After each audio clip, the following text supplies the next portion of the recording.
I was confused all night after that. I kept asking myself a question: why didn't I go all the way?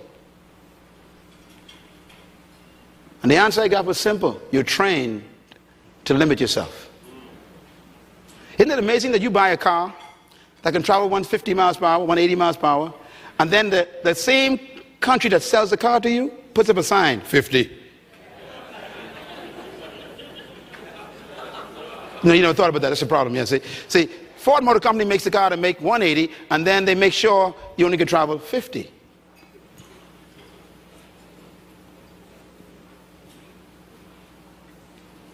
Society is designed to make sure you never become a leader. And that's why for you to become a leader in your workplace, you're going to have to break away from the traditions. Now, I want to warn you, when you decide to break the speed limit, all your enemies will wake up in the office. Every critic that you thought was your friend will suddenly come alive. Because people don't want you to leave them in their nothingness.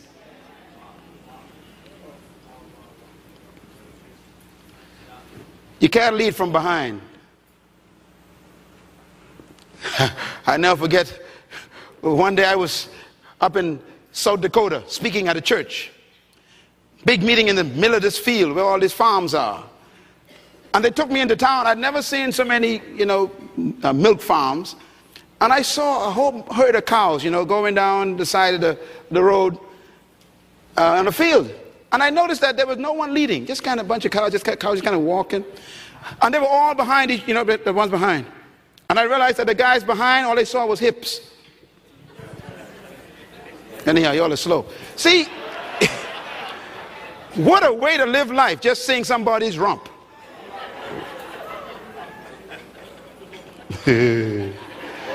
But you see, we love to see rumps. Because when you see somebody's rump, you don't have to think. That's why sheep are not leaders.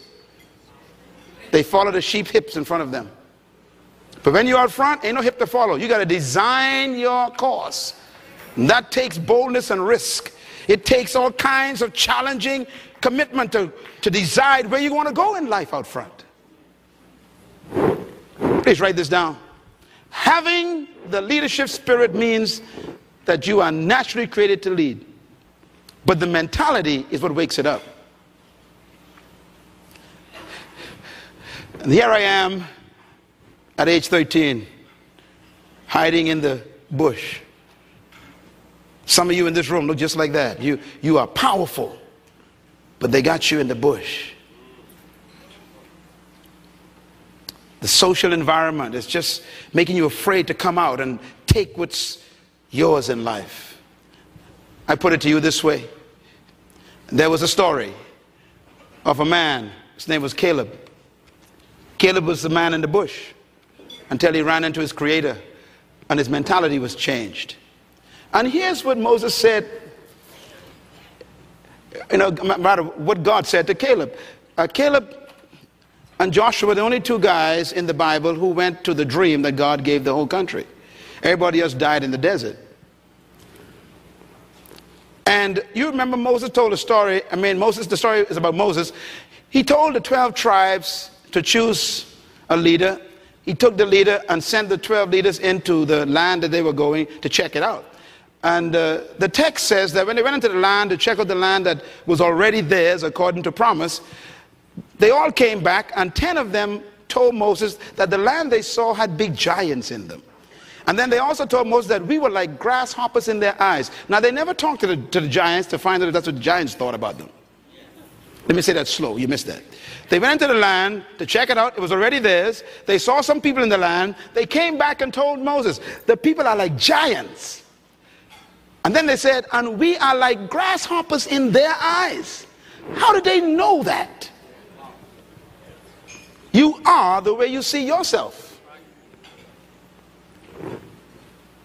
Do you think you're a grasshopper? The elephant actually thinks it's a meal for a cat. It was their thinking that made them not go into the land. However, Caleb and Joshua came, and Caleb and Joshua said, Moses, don't believe them.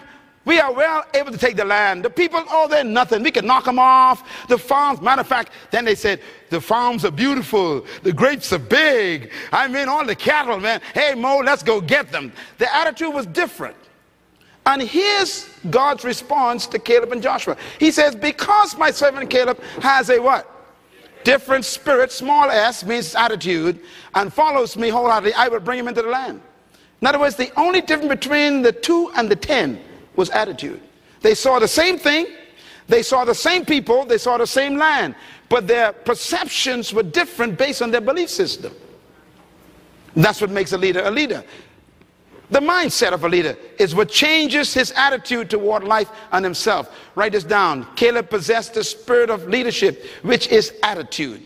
He was not a man that was bigger than them or stronger. His thinking was different.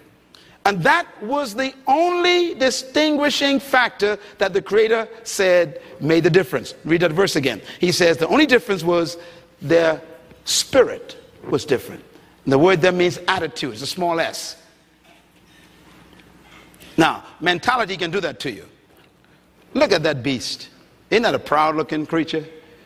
I mean, no fear, just peaceful. That's how I am. No problem. I don't feel like eating right now. Say, all of y'all are lucky, he says.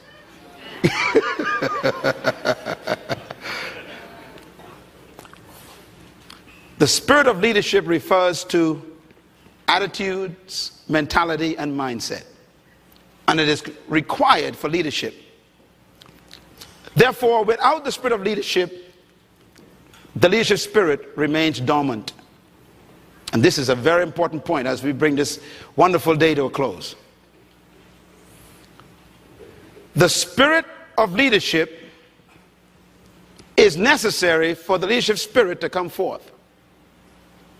And that's been the key to all great leaders. And sometimes that spirit comes forth under pressure.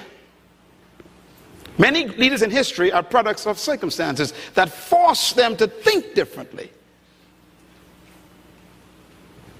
That's what makes them emerge as leaders. So having the spirit of leadership means that you understand and demonstrate the mindset of a leader. All right, let me quickly, forgive me for moving so fast because I got a lot to finish here. I want you to write this list down as quickly as you possibly can. I got too much stuff for y'all, right? I know. I'm loaded, man. I'm loaded. Okay. The spirit of leadership is a mindset. It dictates your motivation. It is revealed in your response to your environment. The spirit of leadership is a perception of yourself and the world. How do you see the world? The spirit of leadership is your convictions that regulate your thoughts about yourself and people. The spirit of leadership is your personal, private philosophy of life. How you think about life and yourself. The spirit of leadership is your thoughts about oneself.